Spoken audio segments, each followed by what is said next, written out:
Sorry എല്ലാത്തിനും. അത്രയും പറഞ്ഞ് എൻ്റെ മറുപടിക്ക് കാക്കാതെ പെട്ടെന്ന് പുറത്തേക്ക് പോയി. സോറി, അതും എന്നോട്. സ്വപ്നമാണോ എന്ന് പോലും ഒരു നിമിഷം ചിന്തിച്ച് നിന്നുപോയി. ചിന്തയിൽ മുഴുകി നിന്നപ്പോഴാണ് സ്വാതിയുടെ ഹോസ്റ്റൽ കാര്യം ഓർമ്മ വന്നത്. പെട്ടെന്ന് മുറിക്ക് പുറത്തേക്ക് പോയി. പ്രണവേട്ടനോട് പറയണോ അതോ വേണ്ടേ? അവസാനം പറയാൻ തന്നെ തീരുമാനിച്ചു.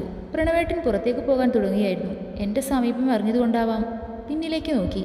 ഷർട്ടിൽ നേരത്തെ ഉണ്ടായിരുന്ന സിന്ദൂരം കഴുകി കളഞ്ഞിട്ടുണ്ടായിരുന്നു. എന്നാലും ചെറിയ പാടുണ്ട്. എന്താ എന്നോട് ചോദിച്ചപ്പോൾ ആദ്യം ഉത്തരം പറയാൻ മടിച്ചുവെങ്കിലും അവസാനം പറഞ്ഞു. അത് ഞാൻ വീട്ടിലേക്ക് പോവാ, സ്വാതിയുടെ ഒരാവശ്യത്തിന്.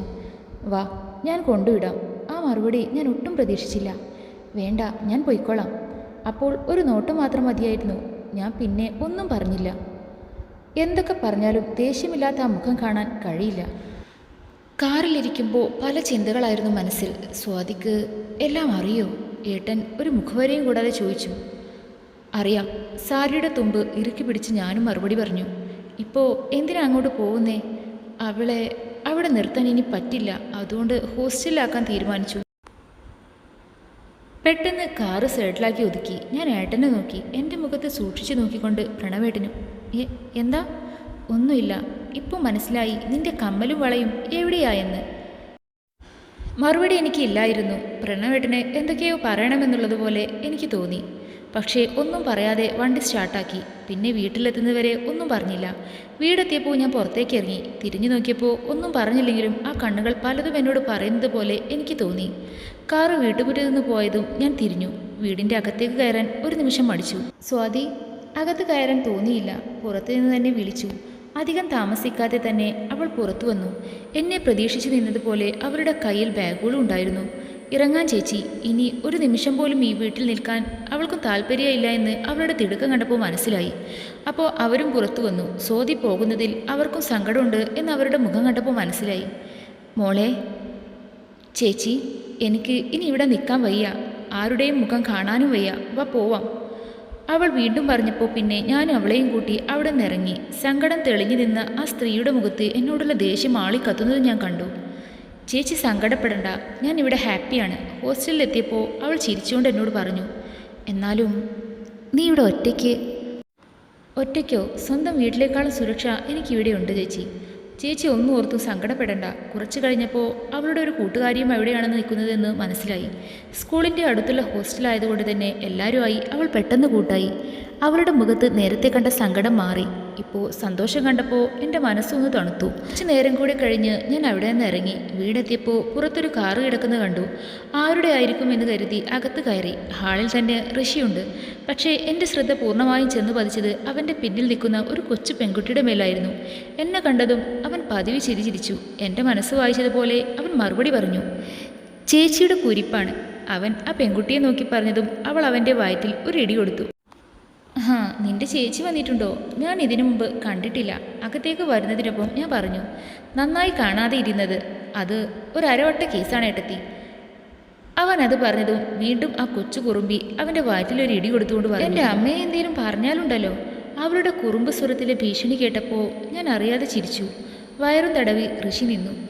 ആ ഋഷി, ഞാൻ അവനോടെന്തോ പറയാൻ വന്നപ്പോഴായിരുന്നു എന്നെ അവൻ്റെ ചേച്ചി കണ്ടത്. എന്നെ കണ്ടതും ഋഷി ചിരിക്കുന്ന പോലെ ചിരിച്ചുകൊണ്ട് എൻ്റെ അടുത്തേക്ക് വന്നു. സാവിത്രി, നശിപ്പിച്ചു. ഋഷി പിറുപിറുത്തു. ചിരി വന്നുവെങ്കിലും പുറമെ കാട്ടാതെ നിന്ന് ഞാൻ പറഞ്ഞു. ഗായത്രി. വീണ്ടും ആ ചേച്ചി ചിരിച്ചു. ആ, അതാ ഞാനും ഉദ്ദേശിച്ചേ. പറഞ്ഞപ്പോൾ തിരിഞ്ഞു പോയതാ. ഇപ്പോൾ ഏട്ടത്തിക്ക് മനസ്സിലായില്ലേ ഞാൻ എന്തുകൊണ്ടാ ഇങ്ങനെ ആയത് എന്ന്? പാരമ്പര്യമായി കിട്ടിയതാണ്. ഡാ ഓടാ. അവൻ്റെ അടുത്ത് കടുപ്പിച്ച് വീണ്ടും പറഞ്ഞിട്ട് എന്നോട് ചിരിച്ചുകൊണ്ട് ഓരോന്ന് സംസാരിച്ചു. ഋഷിയെപ്പോലെ തന്നെയായിരുന്നു ഗംഗ ചേച്ചിയും. ഒന്നുകൂടെ ഉണ്ട് ചേച്ചി. 3 മാസം ഗർഭിണിയാണ്. എല്ലാ സംഭാഷണവും കേട്ടുകൊണ്ട് ഒരു ചെറിയ കാർന്നോരും അവിടെ ഉണ്ടായിരുന്നു. ഞാൻ അവളുടെ അടുത്ത് പോയിരുന്നു. എന്താ പേര്? കുട്ടിപ്പിശാശ്. ഋഷിയായിരുന്നു പറഞ്ഞത്. പോടാ മാമ. ഋഷിയോട് പറഞ്ഞിട്ട് എന്നോട് തിരിഞ്ഞു. നിരഞ്ജന, ഉണ്ണിമോള് എന്ന് വിളിക്കും. ഞാൻ ചിരിച്ചുകൊണ്ട് അവളുടെ നെറ്റിലൊരു ഉമ്മ കൊടുത്തു. പെട്ടെന്ന് തന്നെ ഞാനും ഉണ്ണിമോളും കൂട്ടായി. ഒരു കുട്ടി കാന്താരി എന്ന് തന്നെ പറയാം. എന്നാൽ ഞങ്ങൾ ഇറങ്ങട്ടെ അപ്പച്ചി. ഇനിയും നിന്നാ താമസിക്കും. ആ, ഉണ്ണിമോളെയും കൊണ്ട് പോയാൽ നിനക്ക് ജോലിയുടെ ഇടയിൽ അവളെ ശ്രദ്ധിക്കാൻ പറ്റുമോ? 2 ദിവസം അവൾ ഇവിടെ നിൽക്കട്ടെ. അത് വേണോ അപ്പച്ചി? കുറച്ചു മുമ്പ് ഉണ്ണിമോള് തലയിൽ ഇടികൊടുത്ത സ്ഥലത്ത് തടവിക്കൊണ്ട് ഋഷി പറഞ്ഞു. നീ ഒന്നും മിണ്ടാതിരിക്കടാ. മോളെ ഗംഗെ, നീ പോയിട്ട് വാ. ഉണ്ണിമോള് ഇവിടെ നിൽക്കട്ടെ. അതേ ചേച്ചി, അവൾ ഇവിടെ നിൽക്കട്ടെ. ഞാൻ പറഞ്ഞപ്പോൾ ഋഷി തന്നെ എന്നെ നോക്കി കണ്ണുരുട്ടിക്കൊണ്ട് പറഞ്ഞു. യു ടു ബ്രൂട്ടസി. ഞങ്ങളെല്ലാവരും പറഞ്ഞപ്പോൾ ഗംഗ ചേച്ചി സമ്മതിച്ചു. ഉണ്ണിമോളെ, ഇന്നിവിടെ ഒരു ബഹളവും ഉണ്ടാക്കാതെ നിൽക്കണം. നിന്റെ ഋഷിമാമനൊഴിച്ച് ബാക്കി എല്ലാവരും എന്തു പറഞ്ഞാലും കേൾക്കണം. ഓ അങ്ങനെ, ഋഷിയായിരുന്നു പറഞ്ഞത്. അങ്ങനെ ഗംഗ ചേച്ചി പോയതിൻ്റെ പിന്നാലെ തന്നെ ഉണ്ണിമോള് ഋഷിയുടെ തലയിൽ കയറാനും തുടങ്ങി. ദേ അപ്പച്ചി ഈ സാധനത്തിനെ വിളിച്ചുകൊണ്ട് പോയേ, അവൾ കുഞ്ഞല്ലേടാ എന്ന് പറഞ്ഞ് അമ്മയും പോയി. മാമ, എനിക്ക് റോക്കറ്റ് ഉണ്ടാക്കി തരുമോ? നീയേ ഒരു കുട്ടി ബോംബ്, അതിൻ്റെ മുമ്പിൽ റോക്കറ്റ് ഒന്നുമല്ല, ഋഷി അവളെ കളിയാക്കിക്കൊണ്ട് പറഞ്ഞു. ഗംഗ ചേച്ചിക്ക് 3-ാമത്തെ മാസമാണ് അല്ലേ? എൻ്റെ ഏട്ടത്തി ഓർമ്മിപ്പിക്കാതെ ഇവിടെ ഒന്നിനെ സഹിക്കാൻ പെടുന്ന പാട് എനിക്കേ അറിയൂ. അടുത്ത പ്രൊഡക്റ്റ് കൂടി വിപണിയിലിറങ്ങുമ്പോൾ എൻ്റെ കച്ചവടം ഏതാണ്ട് കൂട്ടും. ഉണ്ണിമോള് പിന്നെ നേരെ അമ്മയുടെ അടുത്തേക്ക് ഓടി. അപ്പച്ചിയാണ് അവൾക്ക് പേരിട്ടത്. എൻ്റെ വീട്ടുകാർ വല്ലതും ആയിരുന്നെങ്കിൽ വല്ല ബ്രഹ്മപുത്ര എന്നും ഇടുമായിരുന്നു. അതെന്താ അങ്ങനെ? അതെൻ്റെ അച്ഛൻ ജനിക്കുന്നത് തന്നെ രാമേശ്വരത്ത് വെച്ചാണ്. പിന്നെ രാമേശ്വരം എന്ന് പേരിടാൻ പറ്റില്ലല്ലോ. അതുകൊണ്ട് രാമേശ്വരത്തെ സാമ്യമായി രമേശ് എന്ന് അച്ഛൻ പേരിട്ടു. അന്ന് തൊട്ട് തുടങ്ങിയതാണ് കുടുംബത്തിൽ ജനിക്കുന്ന ഓരോ കൊച്ചിനും അങ്ങനെ പേരിടാൻ. ചേച്ചി ജനിച്ചപ്പോൾ ഗംഗോത്രി എന്നിട്ടു. അടുത്ത എൻ്റെ കൂടായിരുന്നു ഋഷികേശ്. അങ്ങനെ ഒരു പുണ്യപുരാണ കുടുംബമായി പോകുന്നു. അങ്ങനെ വല്ല പേരും ആ കുരുപ്പിനും ഇട്ടിരുന്നെങ്കിൽ അവൾ വലുതായി പേരിട്ട ആളെ കുഴിയിൽ പോയി അടിക്കുമായിരുന്നു. അവൾ പാവല്ലേ. അപ്പോൾ തന്നെ തിരിച്ച് ഉണ്ണിമോള് ഓടി എൻ്റെ അടുത്തേക്ക് വന്നു. ചേച്ചിക്ക് അറിഞ്ഞൂടാ ഈ സാധനത്തിനെ. ഒരിക്കൽ റൂമിൽ എൻ്റെ ഹെഡ്സെറ്റ് കണ്ട് 2 തലയുള്ള പാമ്പാണെന്ന് പറഞ്ഞ് തല്ലിപ്പൊട്ടിച്ച കുരിപ്പാണിത്. നീ പോട മാമ, ചിണുങ്ങിക്കൊണ്ട് അവളും പറഞ്ഞു. അവരുടെ തല്ലുകൂടലും കുസൃതിയും കണ്ട് ഞാനും അവരുടെ കൂടെ കൂടി. ഹോ, അപ്പോൾ ഏട്ടത്തിയുടെ അനിയത്തി പാവാണല്ലേ. രാവിലെ എവിടെ പോയിരുന്നു എന്ന് അവൻ ചോദിച്ചപ്പോൾ മടിച്ചാണെങ്കിലും എല്ലാ കാര്യവും ഞാൻ അവനോട് പറഞ്ഞു. അവളാ എനിക്ക് ആ വീട്ടിലാകെ ഉണ്ടായിരുന്ന ആശ്രയം. എന്തായാലും ഇപ്പോൾ എല്ലാം കലങ്ങി തെളിഞ്ഞില്ലേ. അല്ല, അതൊക്കെ പോട്ടെ, ചേട്ടനിപ്പോൾ എങ്ങനെയാ? ദേഷ്യപ്പെടലൊന്നുമില്ല. അപ്പോൾ അരിഞ്ഞു തുടങ്ങി. ഏയ്, അതൊന്നുമില്ല. പതിവ് പോലെ ദേഷ്യമില്ല എന്നേ ഉള്ളൂ, സ്നേഹവും ഇല്ല. അതൊക്കെ മനസ്സിൽ കാണും ഏട്ടത്തി. അവൻ പറഞ്ഞു തീർന്നതും ഏട്ടൻ കമ്പനിയിൽ നിന്ന് അകത്തേക്ക് വന്നു. നീ ഇന്ന് കോളേജിൽ പോയില്ലേ? പോകാൻ തുടങ്ങിയതായിരുന്നു, അപ്പോഴാണ് വന്നത്. ആര്? പ്രണവേട്ടൻ ചോദിച്ചതും ഉണ്ണിമോള് അവിടേക്ക് ഓടി വന്നു. ആ ചേട്ടാ. പോകാൻ തുടങ്ങിയ ഏട്ടൻ അവൻ്റെ വിളി കേട്ട് നിന്നു. ഞാനും ചേട്ടനെ പോലെ കഴുത്തിലൊരു ടാറ്റു അടിച്ചാലോ എന്ന് ചിന്തിക്കുക. എനിക്ക് മടിക്കണമെന്നാൽ അവളായിരുന്നു പറഞ്ഞത്. ഓ, പുട്ടടിക്കണ കാര്യമല്ല പറഞ്ഞത്. അവളോട് പറഞ്ഞിട്ട് ഏട്ടനോട് തിരിഞ്ഞ് എങ്ങനെയിരിക്കും, സൂപ്പറായിരിക്കുമല്ലേ, നീ എന്തോ ചെയ്യ് എന്ന മട്ടിൽ ഏട്ടൻ പോകാൻ തുടങ്ങിയതും ഗായത്രി ഏട്ടത്തി അടിക്കുന്നോ ടാറ്റു? അവൻ്റെ ആ ചോദ്യം കേട്ട് പ്രണവേട്ടൻ നിന്നു. ചൂട് സമയമല്ലേ, ഈ മുടിയൊക്കെ വെട്ടിക്കളഞ്ഞ് നല്ല മോഡേൺ ലുക്കിലായാലോ? അവൻ പറഞ്ഞു തീർന്നതും ഉത്തരം വന്നു. അതൊന്നും വേണ്ട. എൻ്റെ നാവിൽ നിന്നായിരുന്നില്ല ആ ഉത്തരം വന്നത്. അവൻ മനഃപൂർവ്വമാണ് അങ്ങനെയൊക്കെ പറഞ്ഞതെന്ന് അവൻ്റെ കള്ളച്ചിരി കേട്ടപ്പോൾ മനസ്സിലായി. ശരിയാ, പറഞ്ഞതിലും കാര്യമുണ്ട്. ചേച്ചി ഈ ലുക്കിൽ തന്നെയാ സൂപ്പർ അല്ലേ ചേട്ടാ? പ്രണവേട്ടൻ മറുപടി ഒന്നും പറഞ്ഞില്ല. എങ്കിലും ആ മനസ്സിലുള്ള ഉത്തരം എനിക്കറിയാമായിരുന്നു. ഇതെന്താ രാത്രി സാധാരണ ചപ്പാത്തിയല്ലേ? ഇന്നെന്ത് പറ്റി ഇടിയപ്പമായത്? രാത്രി എല്ലാവരും ആഹാരം കഴിക്കാനിരുന്നപ്പോൾ ആയിരുന്നു ഋഷി ആ ചോദ്യം എറിഞ്ഞത്. ഉണ്ണിമോൾക്ക് ഇടിയപ്പമല്ലേ ഇഷ്ടം, അതുകൊണ്ടാ. എന്നിട്ട് അവളെവിടെ? അവൻ ചോദിച്ചതും അടുക്കളയിൽ നിന്ന് ബിസ്ക്കറ്റും കഴിച്ചുകൊണ്ട് അവൾ വരുന്നു. അവൾ നേരത്തെ കഴിച്ചു, ഇപ്പോൾ ദാ ബിസ്ക്കറ്റും കഴിച്ചുകൊണ്ട് നിൽക്കുന്നു. രോഹിണി ചേച്ചിയായിരുന്നു പറഞ്ഞത്. പ്രണവേട്ടനും പ്രവീണേട്ടനും കഴിക്കാൻ വന്നിരുന്നു. ഡീ ഉണ്ണിമോളെ, ഒരു ബിസ്ക്കറ്റ് താടി.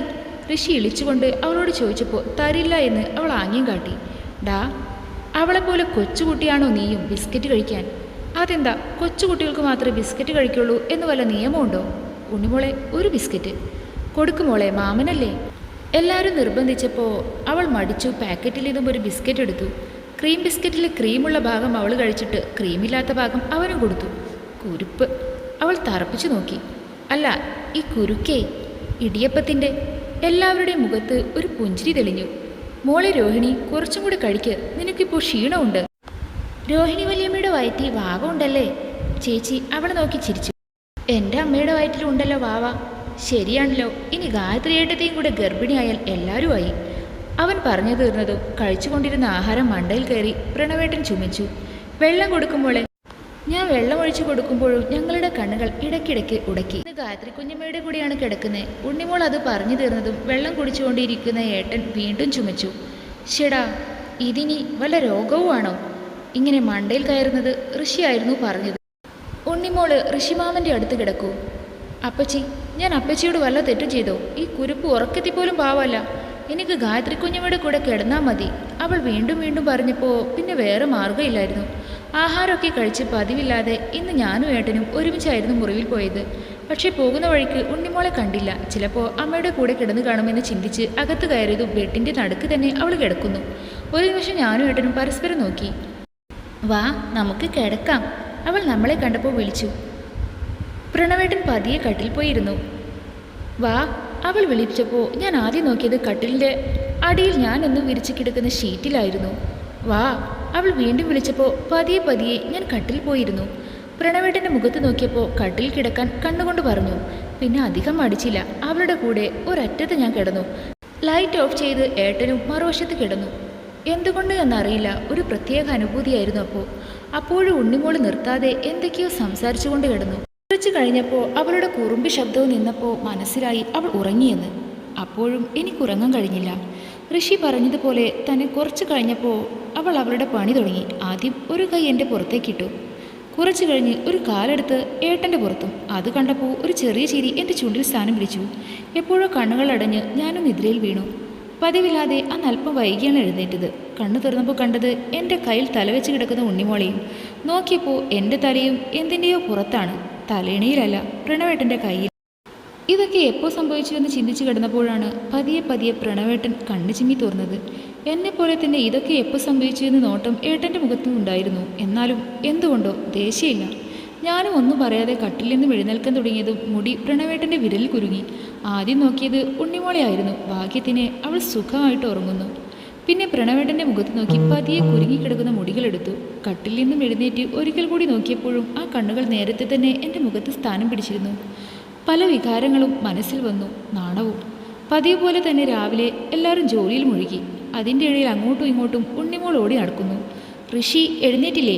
രോഹിണി ചേച്ചി ചോദിച്ചപ്പോൾ തന്നെ കോളേജിൽ പോകാൻ റെഡിയായി അവൻ പുറത്തു വന്നു. എന്തു പറ്റി? നീ ഈയിടെയായിട്ട് പതിവില്ലാതെ സമയത്തിന് കോളേജിൽ പോകുന്നുണ്ടല്ലോ. എന്താണ്, പഠിക്കാൻ തന്നെയാണോ അതോ വേറെ എന്തെങ്കിലും? ചേച്ചി കുത്തി കുത്തി ചോദിച്ചപ്പോൾ അവൻ ചിരിച്ചു. എന്ത് ചെയ്യാനായിട്ടെത്തി? ആവശ്യത്തിനേക്കാൾ കൂടുതൽ സൗന്ദര്യം എനിക്ക് ദൈവം തന്നു, ചതിച്ചില്ലേ? ഒരു ദിവസം കോളേജിൽ വെച്ച് ഒരു പെൺകുട്ടി എന്നെ കാണാൻ ആരെപ്പോലെയാണ് എന്ന് അവൾ പറഞ്ഞതെന്നറിയൂ? കുറുനരിയെ പോലെ. ഉണ്ണിമോളെയായിരുന്നു പറഞ്ഞത്. കുറുനരി നിന്റെ അമ്മ. അത് കേട്ടതും അവൾ കീറി വിളിച്ചുകൊണ്ട് അവൻ്റെ അടുത്തേക്ക് ഓടുവന്നു.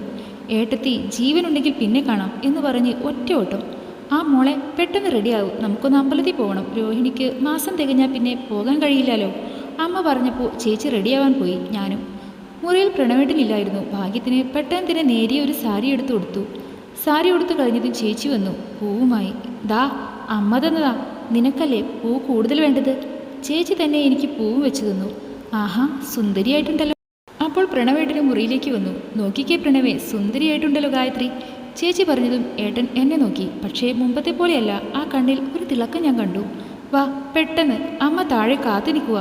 ചേച്ചി എൻ്റെ കൈ പിടിച്ച് താഴേക്ക് പോകുമ്പോഴും എന്തോ ഒന്ന് ആ മുറിയിൽ തന്നെ എന്നെ പിടിച്ചു നിർത്തുന്ന പോലെ എനിക്ക് തോന്നി. അമ്പലത്തിൽ പതിവ് പോലെ തിരക്കില്ലായിരുന്നു. ശ്രീകോവിലിൻ്റെ മുമ്പിൽ കണ്ണടച്ച് ഒന്നേ പ്രാർത്ഥിച്ചുള്ളൂ, എൻ്റെ കുടുംബത്തെ കാത്തുകൊള്ളണേ എന്ന്. വൈകാതെ തന്നെ വീട്ടിൽ തിരിച്ചെത്തി. ഞങ്ങൾ അകത്ത് കയറിയപ്പോൾ തന്നെ എല്ലാവരും അവിടെ ഉണ്ടായിരുന്നു. രോഹിണി ചേച്ചി പ്രവീണേട്ടന് ചന്ദനം തൊട്ട് കൊടുക്കുന്നു. ഞാൻ ഉണ്ണിമോൾക്കും. മോളെ, പ്രണവിന് ചന്ദനം തൊട്ട് കൊടുക്ക്, അമ്മ പറഞ്ഞപ്പോൾ ഞാൻ പ്രവീണേട്ടൻ്റെ അടുത്തേക്ക് ചെന്നു. ദൈവവും കാര്യങ്ങളൊന്നും വിശ്വാസമില്ലാത്ത ആളാണ്. കൈ തട്ടിമാറ്റുമെന്ന് വിചാരിച്ചെങ്കിലും അതുണ്ടായില്ല. ആ നെറ്റിയിൽ ഞാൻ ചന്ദനം തൊട്ട് കൊടുത്തു. ഒരു നിമിഷം മിഴികൾ നഷ്ടമായി ഞങ്ങൾ നിന്നു.